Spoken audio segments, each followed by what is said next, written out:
Welcome back for another video. I'm Eharbad, a free-to-play endgame player in Raid Shadow Legends. We are on the challenge account once more, and we've actually got quite a lot to cover in this video. So we're going to go to the photos first, and if we've got time, we'll do a bit of gameplay. We might not have time, though. I am going to warn you right now that we have 63 photos to catch up on. It has been basically 3 days since I made the last video, and a lot has happened. So, picking up from where we left off, essentially we were trying to see if we could get Minnow 15 on farm. Now, we were able to beat it, but only just. Only Aethel survived, and it did not look like this was going to be a consistent farm. But more on that later. We were able to 3-key hard with our kind of rudimentary team with those 2 new 6-stars, neither of which had masteries. We're definitely making a step in the right direction, but we've still got quite a lot of work to do. I did a little bit of dragon. I can't remember exactly why now, to be honest. But there were reasons I needed to do some dragon. And I got very lucky, managed to get this really, really sweet pair of gloves. And it will definitely be used in the future pretty soon, probably, but currently it's not actually equipped on anyone. Got pretty lucky on the rolls, as you can see. Double speed. I think this is actually faster than even the gloves I have on my main account, so I think this is a really nice piece. And it's the first piece I'd say, genuinely, I feel like I've actually got lucky on the rolls and on the acquisition. Like I said, I'm not actually equipped it on anyone yet. It's an expensive piece to unequip, being 6-star, and I want to make sure that I put it on someone that is going to stay on for a while. It could end up being that I will reserve it until we get High Katoon. I needed to do the magic keep for the missions on Wednesday. Managed to get in, and this was a big drop. It wasn't actually what I needed for the missions, but it did enable me to get the 1-star ascension on Rhonda. Here we are in the tavern, getting that ascension, adding our awakening, and getting brimstone. So that was really big for us. We managed to get an epic tome in clan boss chests. So typically, I'm just going to throw in the clan boss chest when we get something noteworthy. If you don't see any photos of any clan boss chests, then you could assume all we got was trash. Now, with the brimstone added and these 2 6-stars beginning to get slightly more levels in them, we were able to hit 10 million on easy. Okay, it's only easy, but I needed to do the 20-turn advanced quest, and I know I can do it on easy, so I just dropped down, got it done. As you can see, we eventually managed to get that mission done. It actually took me a lot of energy and a lot of farming to get it done. I was not lucky with those drops. I kept getting the lesser ones just over and over and over. I think it probably took about 400 energy, roughly. Another random rare from Mystery Shards, Grappler. I don't think he has much use, but I just, again, I'll try and include when I get rares for mysteries, at least initially. So having made some attempts to see whether we could get Minnow 15 on a consistent farm, I made the decision that I would actually buy Rhonda's masteries. For a couple of reasons. One, I care more about getting Rhonda's masteries than I do Miscreated. That Giant Slayer paired with the Brimstone is going to be huge amounts of damage for Clan Boss, but also massive amounts of progression across all of dungeons and the rest of the game. And I feel like it's going to be the difference required to get Minnow 15 on a consistent farm, and then I'll be able to use either gems for energy or just when there's a bit of downtime, I can farm Minnow, safe in the knowledge that I won't waste any energy or any gems through failed runs. And that I think that's really important. Plus, bear in mind, we don't have our maximum energy pool. So at this point, when we have about 115 energy per refill, the ratio between the amount of gems it will take you in energy refills to get full masteries for Minnow versus buying them for 800 is actually pretty much equal. And that's even if you're farming Minnow 15. So it's only slightly preferable to farm Minnow 15. Obviously, you get the experience and the silver as well. But given that I don't think it was going to be 100%, and I wanted to get these masteries quickly, and I didn't want to have to wait days for it, I made the decision that I'd buy the second masteries. And you can see we had an instant gain from that. We went into our next hard key and were able to get nearly 6 million. And we still got quite a lot of improvements to come as Miscreated and Rhonda gain more levels. From completing the mission and also one of the challenges around the Magic Keep, we actually got enough of the greater potions to get Rhonda to 3-star Ascension and unlock the massive, which is also a big power creep. Like, that's really important. So now our Rhonda's really taking shape. With the Jamasa now at 5-star, was able to clear Barbarian Crypt Stage 7. So that is the third faction war boss that's now been cleared. And able to carry on a little bit, get Stage 8 done to a 3-star, so picking up more faction war stars overall. It is a new month, so we were able to pick up another Ancient Shard from the shop. I did go back into Minnow 15 just for a test, and was able to 4-man it. I'm pretty sure we could 3-man it with Rhonda, Aethel, and Miscreated. It's probably consistent, but I haven't actually tried farming it in any material fashion. Back in normal clan boss here, nearly 10 million. Damage massively coming from Rhonda. Having that 3-star Ascension with the passive, plus Brimstone, plus Giant Slayer, it's just huge damage that's coming out of her. Like, the additional attacks that she's getting from the passive, all those Giant Slayer procs, is huge. It really is. This screenshot I literally included just because we were at 1,307 gems. A nice little reference to many years ago, the code for elite. So I thought it was a bit silly, but I just included it anyway. We then found ourselves in the Spirit Keep yesterday on Thursday. Essentially, I included the screenshot to show that we've still got that Rock Tooth, still rocking it at level 30, and just bringing us that heal reduction that we need to make this consistent.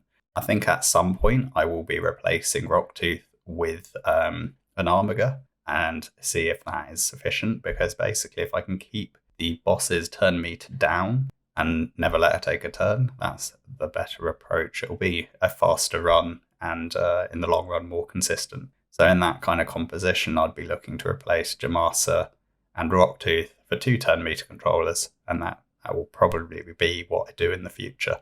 Picked up another Ancient in the shop.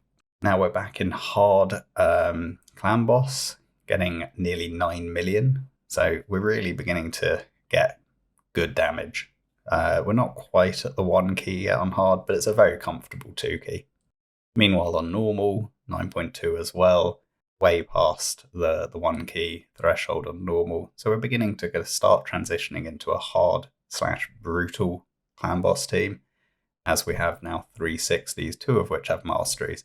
I think if we get one more champion with masteries, we'll be in a good position to be hitting brutal. What was also nice to see is that with that additional power that we've gained from leveling these champions and getting those 2 additional 6-stars, we do now have Spider 10 on lockdown, which is important because we actually have a Spider tournament ongoing right now. Yet another rare from Mystery Shards. We're still looking for that Apothecary or Coffin Smasher, but just not coming on our way right now. But, we'll just keep on going and hopefully we'll get lucky. I was back on my commute yesterday trying to get the Nether Spider done. It just continues to elude me. And it was just really, really tricky, to be honest, when we don't have the cleansers involved. I did try with Spirit Host to provide a bit of a cleanse, and I was trying with my Jamasa to do the heat, to do the revives, and I was kind of relying on Resurgent, the mastery and the defense tree on both Aethel and on Rhonda. Was trying it a number of times. We were getting close, but just not quite there. And you can see we just kept kind of coming up short and dying. Spirit Host really wasn't actually bringing that much to the equation. So I actually tried taking her out and giving myself something else, a little bit more of a heal. So I had a Veer in, and you can see, actually, we managed the win. So it did take a number of days of just doing a couple of tries each day and seeing if our additional power was going to make the difference. And we were eventually able to get it done. And that was a bit of a stumbling block for me. So I was really happy to get that Nether Spider down.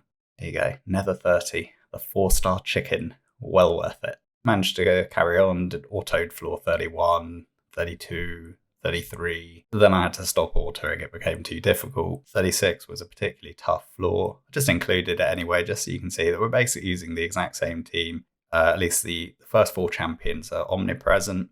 And then the 5th spot, I'm kind of alternating between War Maiden and Andavir, depending on what the waves are. Managed to clear Dwarf Stage 3 with the Solitary Avir. I don't actually have any other dwarfs to kind of help him out, or to try and get more stars than just the 1 star. Spiders 10 did a new fastest time. If I use War Maiden, we get actually a pretty quick clear. And we're still getting experience on 3 of our champions there, so it's really not we're not wasting too much. I did make a small error on the missions, which was that there were missions for us to have 3 and 4 5-star champions, and obviously I fed basically every other 5-star I had to make those 2 6 stars. So one of the reasons I made Jamasa the 5-star was I needed that 3rd 5-star, and then yesterday I made Armiger a 5-star as well. I decided to prioritize Armiger over Avir or War Maiden because I feel both of those champions are more likely to be replaced once we start to acquire more and better champions.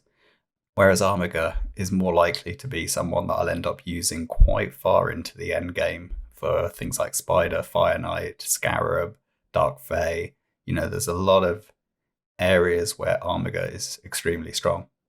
I wanted to include this as a hard clan boss. We managed to hit the 10 million mark, and we also managed to survive to turn Cal 20. So I know it is Spirit, and that's our strong affinity, but I think we're beginning to get to the point, because we've now got those 3 6 stars, where if we do get the 20 turn quest, I don't need to drop down to easy.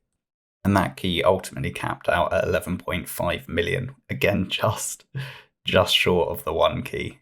Like agonizingly short of the 1 key. And then this one I included just because it was kind of funny. I mean, who needs to pull shards, eh? Even if you pull almost no shards, you just use the champions you're given.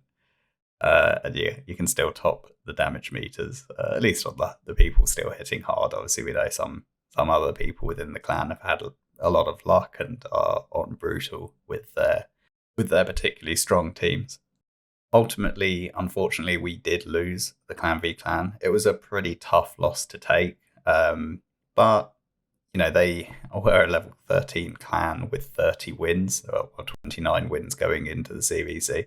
So it was always going to be a tricky one, but I think we really did good work collectively, like really strong showing from everyone in the clan, and it just wasn't enough. Like we're just too early game to be able to compete with the accounts that are in the other clan. So you can see here on the scoreboard, we did put in really good work. A number of people hitting above 80,000 points, with my strategy of having saved back quite a lot of resources and doing those 2 additional 6 stars and going hard on the champion training, knocked out 127,000 points. We obviously had a few books to put into people as well, so it was a big score. And I would have got, all of the personal rewards, because tier 1 personal rewards requires 100,000 points, but we weren't to win. So it is what it is. I don't regret it at all. I did all of the resources I spent was stuff I needed to do anyway. You can see here, I thought I'd include the opposition clan. They had really strong clan power overall, and you can see they had some pretty big accounts within their roster, like level 99, level 100 players, like some of which had up to 19 million player power. Like these are well-established, strong accounts. So it was realistically, they were always going to beat us. Did manage to hit gold 2 in Classic Arena last night, and that's another little milestone. Although it's actually, I would say, almost potentially a mistake, because it is becoming quite difficult to find fights throughout Gold 1 and Gold 2 to actually get the wins and use my tokens. It's definitely got a little bit easier today since the Classic Arena tournament started, though.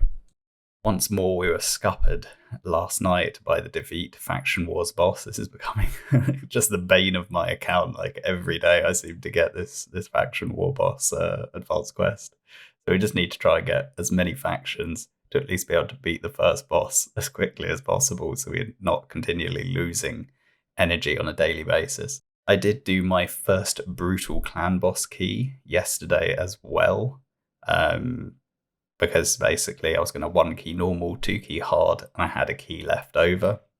It's enough to get the first chest on brutal, but we're not quite doing enough damage to be hitting brutal. Ideally, I want to get to a 1 key hard, 3 key brutal quite soon. I think that's my next target now that I've managed to kind of move from being an easy normal hitter to a normal hard hitter. I now want to get hard brutal.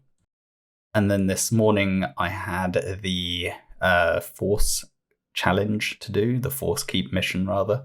Managed to clear up to stage 15, but that was the limit. Only Rhonda ended up surviving and managed to get the win at the end. Stage 14 was a comfortable farm. Stage 15 was far from it. I also managed to clear Doom Tower 40 whilst I was commuting. Managed to get that Eternal Dragon killed. It actually wasn't too difficult. My team found that one quite comfortable.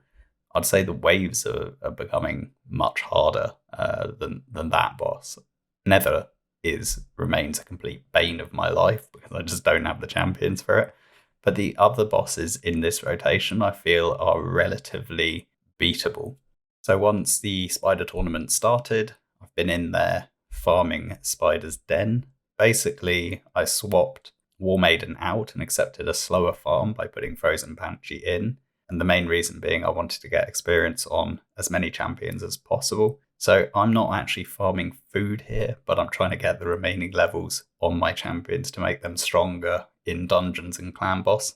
So I'm still kind of being efficient, but just in a different way. We hit hard again on Void this time, and we're still agonizingly short of the 1 key, so we just need a little bit more work. Realistically, either Frozen Banshee to 6-star or replacing a Veer with a 5-star that actually brings something meaningful. Also, I hit Brutal on Void, and we definitely did better damage than yesterday. But again, I think that Veer slot is really letting us down. I included this image just because they were super high team power, and I was quite impressed that I managed to win it. I am lacking a speed lead and a speed booster, and I don't bring increased attack. So I'm definitely struggling a little bit in the arena in terms of my own team composition. And unless we pull something when the fusion begins in one of the summon rushes or champion chase, it will ultimately be down to High Katoon on day 30. Is going to be a big champion for our account, to be honest. Another team here, this time not the higher team power, but simply the actual team itself. Python, Raglin, and Rhonda, like really, this was a tough team to beat. They were very, very tanky, the Python and Raglin. It was a bit of a struggle. I probably shouldn't have taken it on, but just about managed to scrape through. Picked up another ancient in the market and another. So today, 2 more ancients. So we're really racking up those reset, the new month, the new batch of ancients. We're just totting up that shard count. The ancients will probably mostly be saved until we get the next 2x ancients, and hopefully we're going to have enough to be able to get the first legendary tome. That would be what I'd be targeting.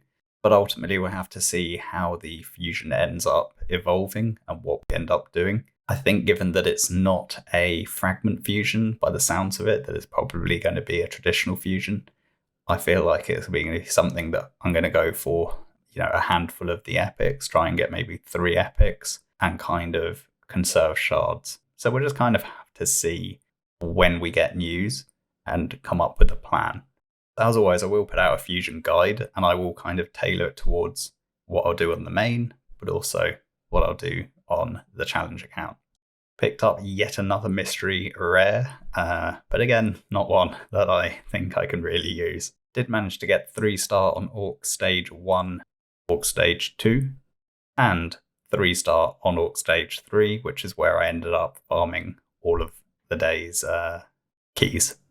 that was a bit of a marathon. The other things I wanted to show is I was able to win the champion training tournament.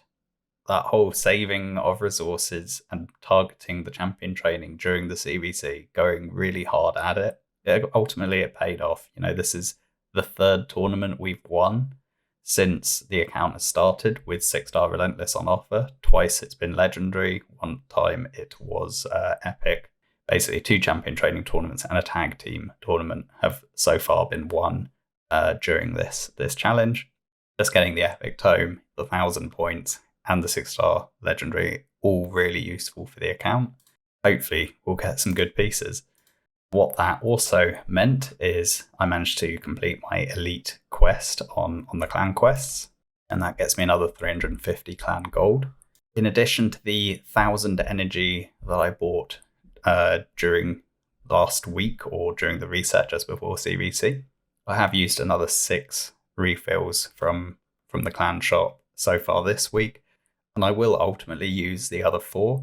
I'm just kind of saving them to see when I need to use them to have the most effect. So it might be, say, to finish one of the missions, maybe do the Void Keep on Sunday. It could be that I want to get a good placement in the Spider tournament, so I'll use it for that. I'm not sure yet. I'm just going to hold it there.